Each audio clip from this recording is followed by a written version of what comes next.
Good evening, everybody. Welcome to another episode of the Pits of Metal Chaos. This is yours, Dave. I got my special guest, Seattle, Washington metal band, Solicitor, guitarist Matt Vogan. How you doing, Matt? Good, how are you?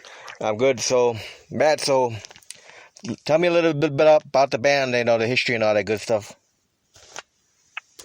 Well, Solicitor formed after the demise of the band that both Amy and I were playing in Substratum. We decided the day that band broke up that we were going to go and form something a little faster, a little heavier. So I had been jamming a little bit with our drummer Johan, is in kind of like a kind of improv thing. We kind of liked playing together. So I suggested him as a drummer, and then he was playing in a band with both Pat and Damon, and that band broke up. So they played guitar and bass respectively, and we brought him in, and Solicitor was born. Awesome. So, now, how you guys coping with all the COVID-19 garbage going on this year? Have you guys done any shows at all? We've done a couple live streams, couple live stream festivals down in South America, and one of our own up here. And then we had one that was planned that didn't happen, unfortunately. But we're doing what we can to make the best of it. So, did you guys have any stuff planned before this COVID stuff broke out? Yeah, actually, our album, we'd finished up our album. It was getting released in April, and it was going to be released the day that we were going to land in Germany and play Keep It True. And then we were going to do our European tour, and then when we got back, we were going to be back for about a month, and then we were going to head out on a U.S. tour and do some festival dates out there as well. So all of that got canceled, unfortunately. Yeah. So we are tentatively booked to play Keep It True 2021 coming up. So fingers crossed, I guess. Wow. Yeah, hopefully next year, we can get rid of this COVID stuff. Yeah, well, I mean, there's a slight glimmer of hope on the horizon, but just the way this year is played out, not holding my breath too much until I see some hard evidence. So tell me a little bit about your background as a guitarist. I started playing guitar when I was in middle school, probably I was 14 years old. Like a lot of kids back then, the first time I heard Master of Puppets, I listened to Kirk soloing on that, and I was like, I want to learn how to do that. So my parents were supportive. They bought me a guitar, and we just kind of went from there. It took lessons for a little bit, and then went into just various interests, like from heavy metal to classical guitar to jazz and alternative, and just kind of culled a lot of different styles together that just stuff that I liked, and I started playing in bands in my late teens and just kind of never stopped. So how many bands were you in prior to the Solicitor? Quite a few. In the last 5 or 10 years, I was in about 5 or 6 or 7 serious bands. Now, the full-length album, Spectral Devastation, how long was the recording process for that album? It was pretty short, actually. It was fairly frenzied. We when we formed Solicitor, Gates of Hell was interested in doing a release for the Stratosphere EP by Substratum. We were going to release that on vinyl. They wanted to do that. So, but then when the band broke up, our guitarist in that band, Max, was in contact with them, and so he said, check Matt and Amy's new project out. So then they signed us pretty quick, and we went whole, just really gung ho about it. Recorded the EP, and by the time they wanted the album done by early January, and we went into the studio, and it was time's a little bit wonky right now, but I think it was around November. We started the recording process, and we weren't even finished writing yet. So we went to the studio with some half-finished ideas for a couple of songs, and kind of hammered everything out in there, and got it in the nick of time. But it was pretty harrowing. We weren't sure if we were going to get it done or not. What studio did you record in? We recorded at Hangar 12 Studios with Cody Brumlow. He's done some cool work with bands like Oxygen Destroyer and our previous band Substratum, and Big Sly Vomit recorded there, and and I think his previous band Weapon Lord, and he's in a new project called Bad Magic, and they're recording there. So you and Patrick do most of the songwriting? Yeah, for the most part, yeah.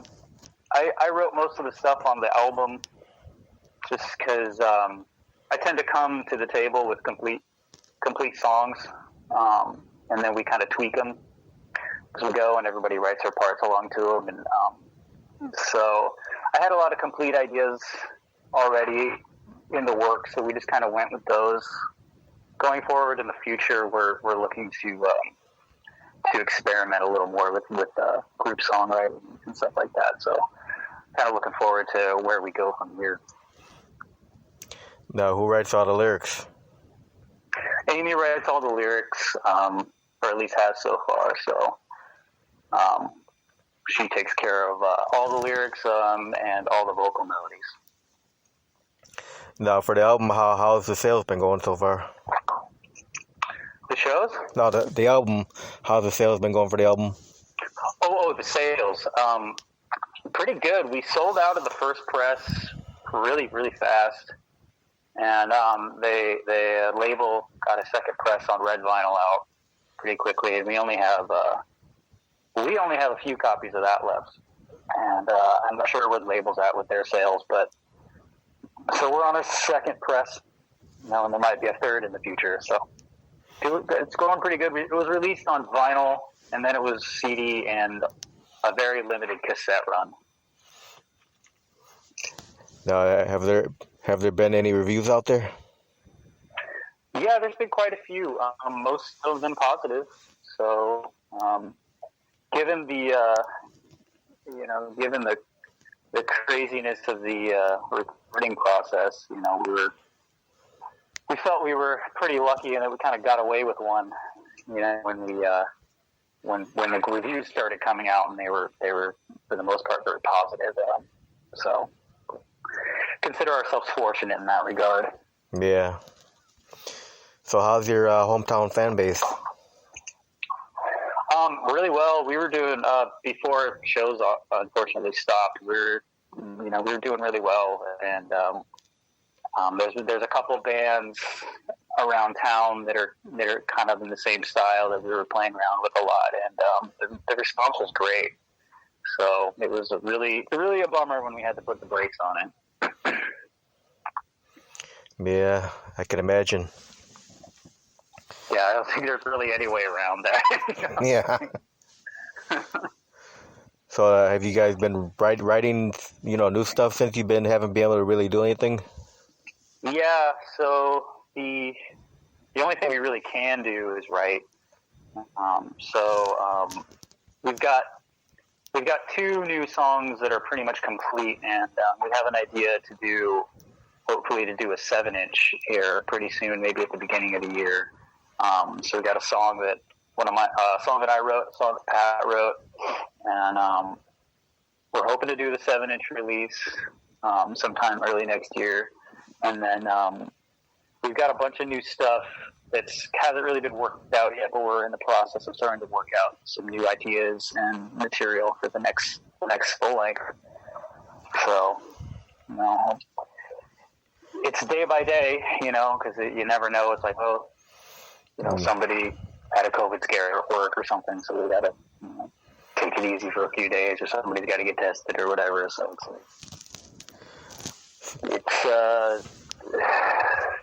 kind of unprecedented, but we're making do with it the best we can. So what are you guys' tentative plans for 2021 besides that festival? Tentatively, we are trying to pick up where we left off in 2020. That's the hope. Fingers crossed. Best case scenario is we can pick up and do the festival and do the European tour like we had planned, as well as do maybe the U.S. tour, maybe. But it's also up in the air right now. We really don't know. So definitely going to try to do that 7-inch here pretty soon. And by the end, we're hoping possibly by the end of the year to start recording the next album. All right. Now, how did the band name Solicitor come about? It came about from I'd say 3 pages of notes that Amy had taken in a notebook. And she just had lists of band names, lyric ideas. And Solicitor just kind of stuck.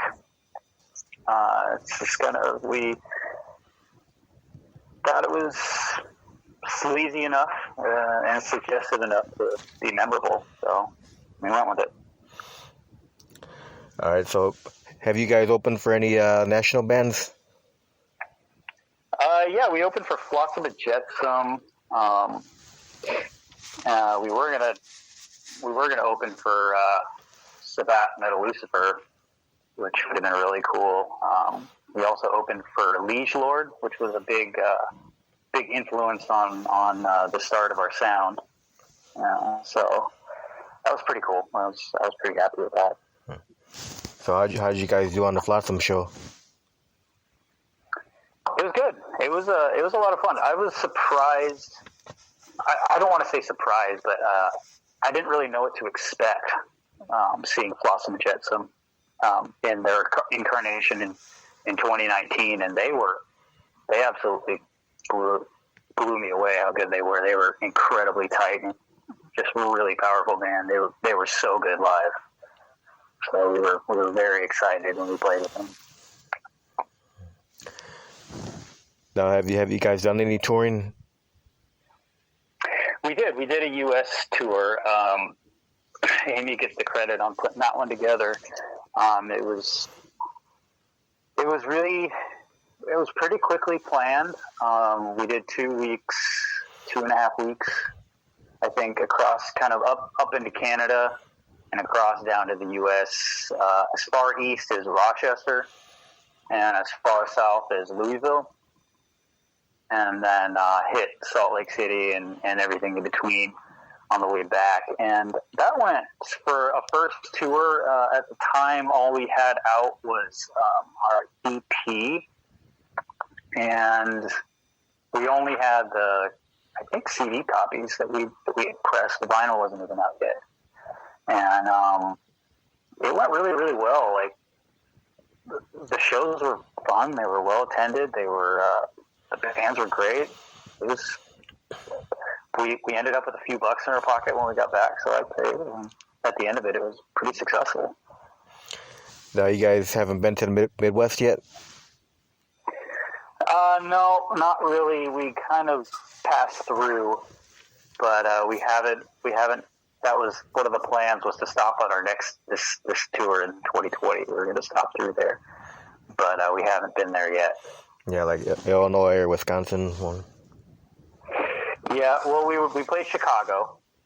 Haven't done Wisconsin yet, or any of the upper Midwest. We did, well, no, I take that back. We did Detroit. But the tour we did was, like I said, like, put together pretty quickly, so we took what we could get at the time. So we would have loved to hit everything in between, but it just didn't. Some of the shows didn't pan out. We were supposed to play St. Louis, and that one didn't pan out for one reason or another. I think they just couldn't secure the venue or something like that. So But yeah, we definitely have plans to get to the Midwest. So besides that one show that didn't pan out, it was a pretty good tour, though? Oh yeah, it was a great tour. Like I said, shows were really fun. They were surprisingly well attended for what we thought. We were nobody really knew who we were. So like it was pretty great. We'd only been a band at that point for less than a year. So it had only been about 8 months since we had formed. So we considered ourselves pretty fortunate to have such a great response. So were you guys headlining? Some shows, yeah. Other shows, no. We didn't play with a lot of like bigger names, so a lot of them were kind of a little more underground shows. Bars or right. Underground venues. But it was a lot of fun. So, what do you think about promoters that do pay-to-play concerts? We haven't done any of those yet. I mean, what do you think about that, though? Promoters that try to do that kind of stuff, though. I'm not a fan. Yeah. Personally, I don't know. I've never tried it, But I have from people that I know that have, they don't care for it too much. So. Yeah. Yep. So what was your fondest memory from that tour you did? Oh, geez. There's a lot of weird stuff. Like, I don't know, that some of the natural phenomenon we saw. One of the coolest things we played this grind festival in Saskatoon, and it was in the woods. It was like way up out in the middle of nowhere in the woods. A bunch of grindcore people. We closed that fest that they did there, and then that was a lot of fun. And then the Northern Lights were just absolutely spectacular. After we played, stayed up till 3 a.m. watching the Northern Lights, and that was probably one of the most fun nights of the tour. Everyone was just so cool. That was one of the best things for me, for sure. So how'd you guys go over with the grindcore crowd? Really, really well. They liked it a lot. Some of that could have been alcohol, but they took to it really well. I think sleazy speed metal goes over with that crowd pretty well. So we did all right. They wanted us to come back this coming year, but unfortunately the festival didn't happen. Yeah. So do you have any favorite venues to play at? Nationwide or locally? Anywhere. Well, I haven't played a ton of places nationwide yet. We're hoping to cut our teeth on that. But locally, we play the Highline a lot, and they're that in Seattle, and that's one of the few metal bars left in Seattle, and it's just one of the best places to play. And one of one of the owners, Dylan, is also in Bellwitch, and they're just the best people. They always take care of us.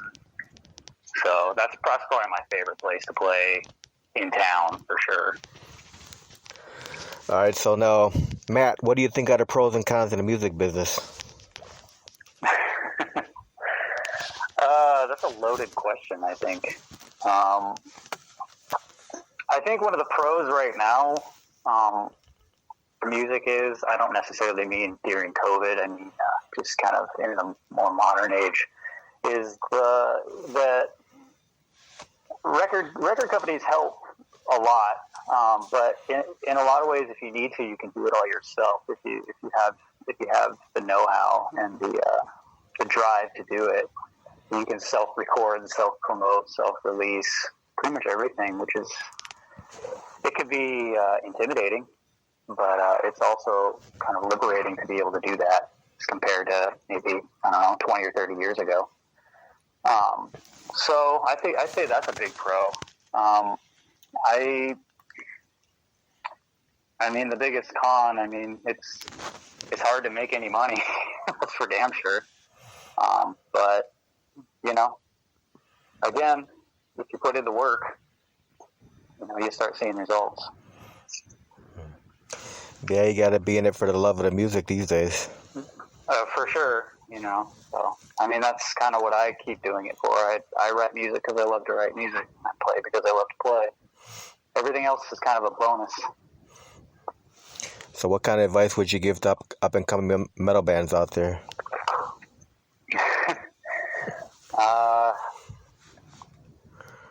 Hope for the best, expect the worst. Like we just said, do it because you love it. You know, and do that first and foremost. And don't compromise anything because you think that's what people want to hear. Just do what you want to do. You know, there's the one nice thing is there's literally a market for anything now. Like, you don't have to look or sound a certain way necessarily. You know, you can do kind of whatever you want. There's always going to be somebody that's going to be into it some pocket that will be down with what you're doing. So, yeah, that's what I would say. Do you have any funny or embarrassing moments from that little tour you guys did? Funny or embarrassing moments? I'm sure there were plenty. I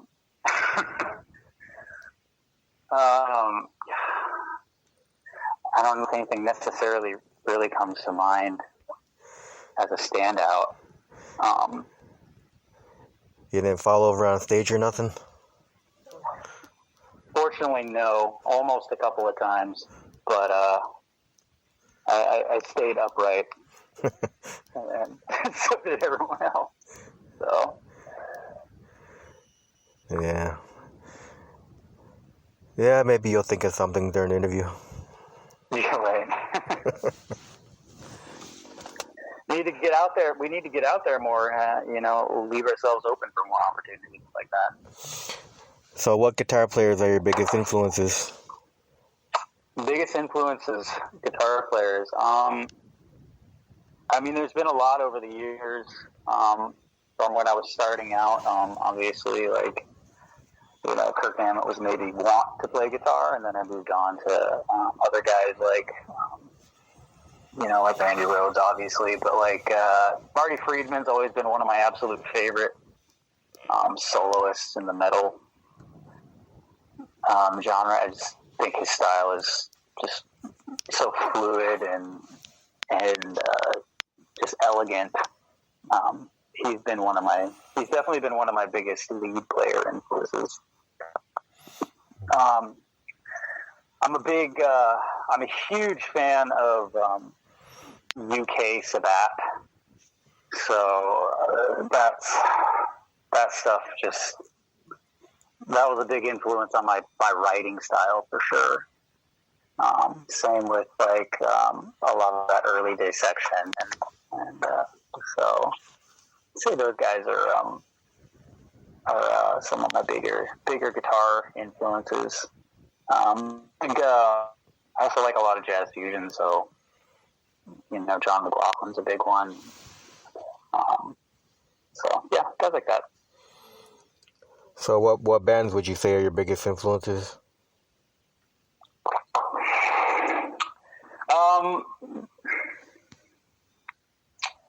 I gotta be careful about that one.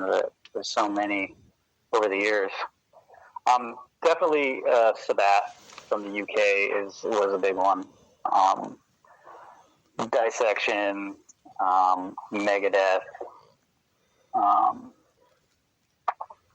Testament is a big one. Chuck Schuldiner, he's another one of my also favorite guitar players. His like all of pretty much anything by Def is still a pretty major influence on me. Yeah, the Chasm are one of my all-time favorite bands. From Mexico? From Mexico, yeah. And I got to finally see them about a year and a half ago, and they were so incredible live. I got to it was, so definitely those guys are one of my favorites.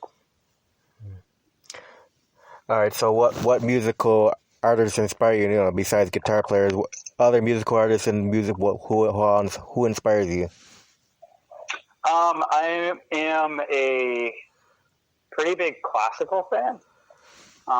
So probably my favorite all-around composer is Shostakovich.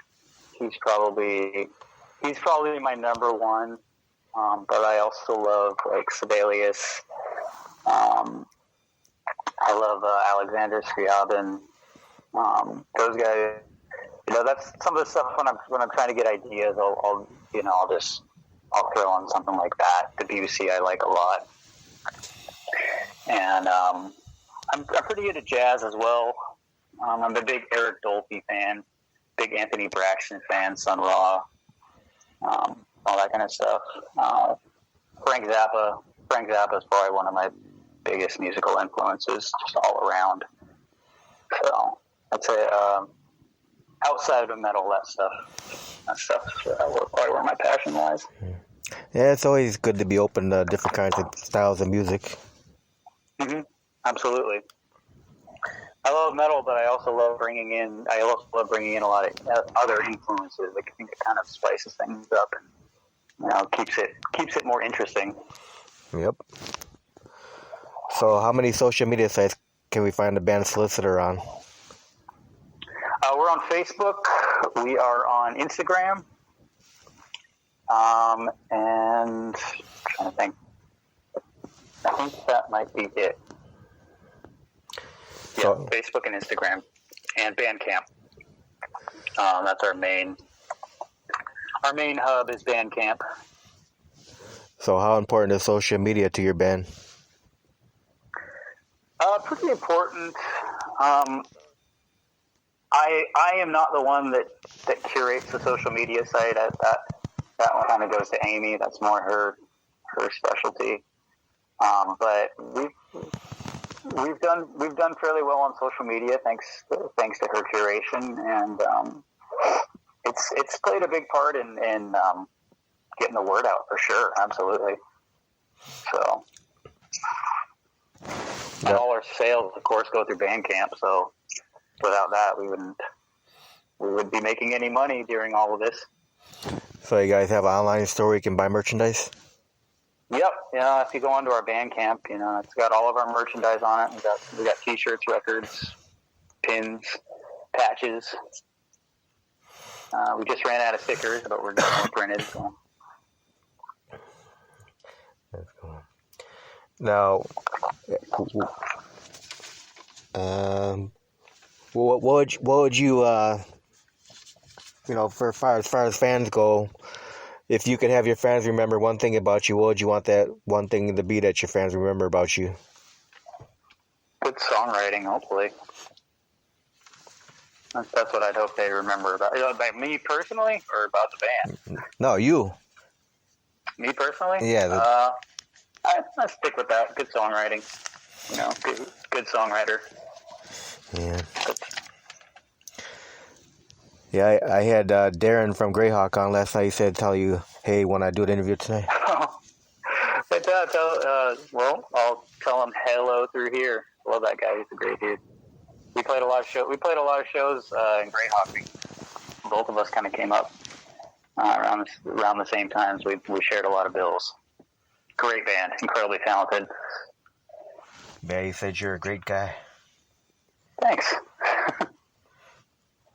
So what do you enjoy most about being a musician?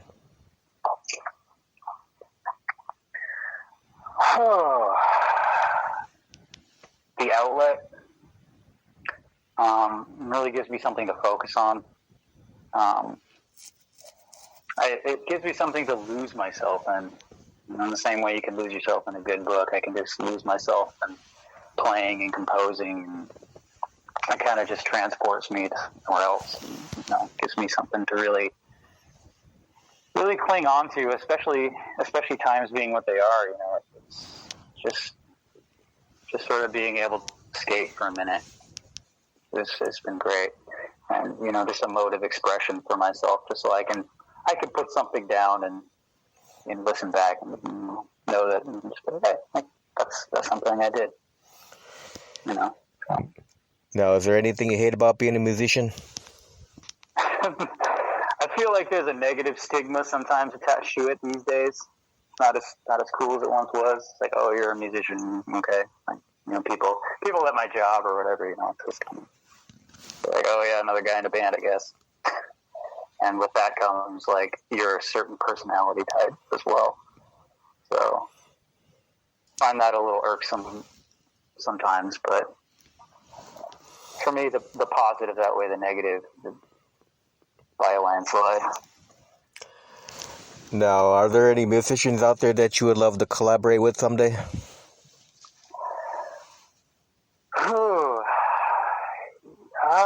Yeah.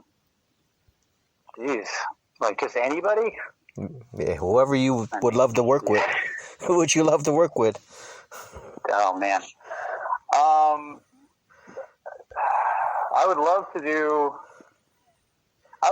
do an album. I would love to do an album with Steve Albini done. Just because he's played in a lot of bands that I really love, and he's done a lot of records that I really love, and the sound that he gets, they're just so 100% unique. I don't know whether it's whenever or however that would be. If that was like a dream, I would love to do a record with that guy. That's pretty vaulted, but I'd love to work with Andy Sneap sometime. Yeah. Those are probably the two guys that come to mind. Yeah, of course, Andy Sabbath, yeah. Mm-hmm. Being that you love Sabbath. Being that I love Sabbath, it would give me a platform to really fanboy out on for a little bit. Yeah.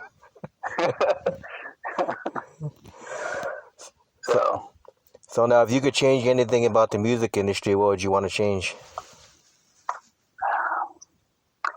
Oh man, I don't know. I don't know if I've experienced enough of the ins and outs of it to really change it. I don't know if I know enough of the ins and outs that I think to say to change, to give you an intelligent answer on that. All right, so now if you didn't become a musician, what do you think you'd be doing now? God knows. I mean, that's a great question. I mean, I had an interest in writing and creative writing and stuff like that. So maybe I would have done that, or just gone in some equally unlucrative artistic endeavor. It's probably something I would have done. So, but as it stood, music took the cake. I was, yeah. All right. So now, Matt, do you think you could become a better musician, and if so, how do you achieve that? Oh, absolutely, 100%. I don't think people keep playing if they don't think that they can be better. If they're not trying to be better. I'm always trying to challenge myself in any way that I can, which is whether it's like trying to learn pieces that are beyond my capabilities or trying to write things that oftentimes I'll conceptualialize something, or I'll be able to almost play something that I know an idea that I want, but I can't play it yet. So I'll just have to keep pushing myself to get better to play it. And I talked to our drummer Johan about that too. And we're kind of on the same page in that regard. We just like to push ourselves through writing to really try to achieve something greater than where we presently are. It's kind of like an incremental thing, but yeah, I'm always trying to push myself, through new challenges, or other, playing other instruments, trying to just get better at that, compose things on piano or whatever besides guitar. So when I joined Substratum, they actually asked me to play bass, which I played bass before, but the previous bass player he'd been a finger style, like good good bass player, and I had to really push myself to be able to do that, because I wasn't much of a fingerstyle bass player. Like, I could do it, and I kind of like learned to play bass through learning some of the like 80s Rush stuff, so a little simpler Geddy Lee. There is such thing as simple Geddy Lee. So yeah, stuff like that. Try to kind of push myself to do something new, or something I might not be comfortable with. All right, so who are your top 3 favorite bands of a lifetime? That changes, I think, but one of the consistents, Frank Zappa is my number one.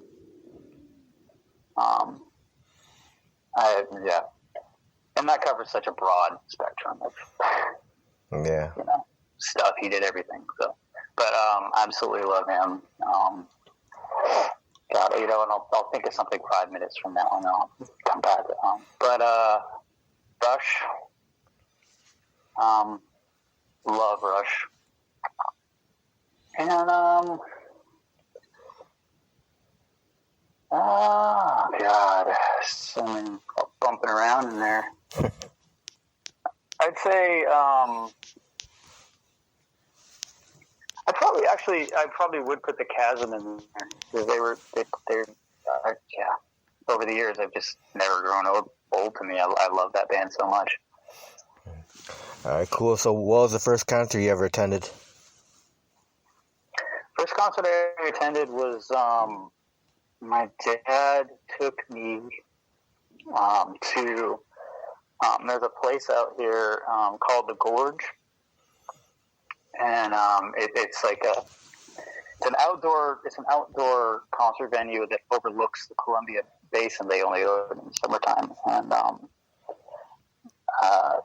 Alice Cooper was coming with the Scorpions, and my dad actually bought me tickets when I was 13 or 14. And he took me to see that. So my first concert ever was Scorpions with Alice Cooper. Well, that had been a cool show.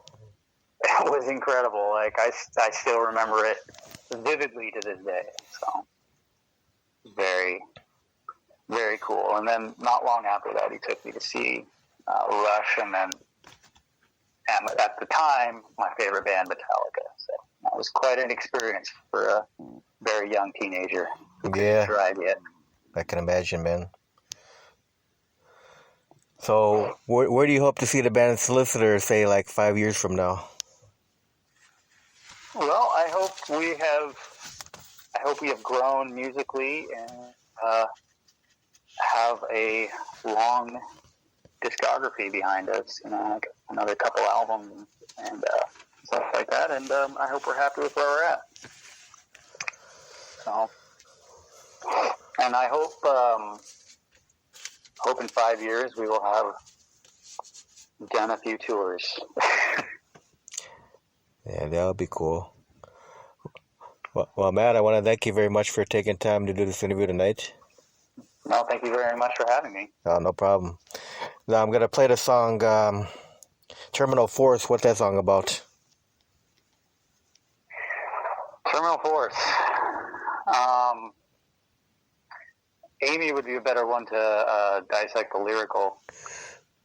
Well, what's your concept? What do you say it's about? What's your concept of the song? So Terminal Force. When I wrote that song, I was actually sitting in my room, just kind of plucking on my guitar, and I was watching a movie called The Steel Helmet. I don't know if you're familiar with that film or not. No. It's an old Samuel Fuller movie about the Korean War. And I was just kind of noodling around, and then that one of the riffs from that song I just started playing it, and I was just sort of kind of inspired by that whole watching that movie and that whole kind of visceral experience and just thinking about it. And that's where the spark of that idea came from. So that's kind of what I called it for a while. And then, We finished it in the studio. We finished the music, and then Amy finished the lyrics in the studio, and it became Terminal Force. Cool. So, All right. Well, thanks again, Matt. thank you. Hey, you have a good night, man. Yeah, you too. All right. Bye.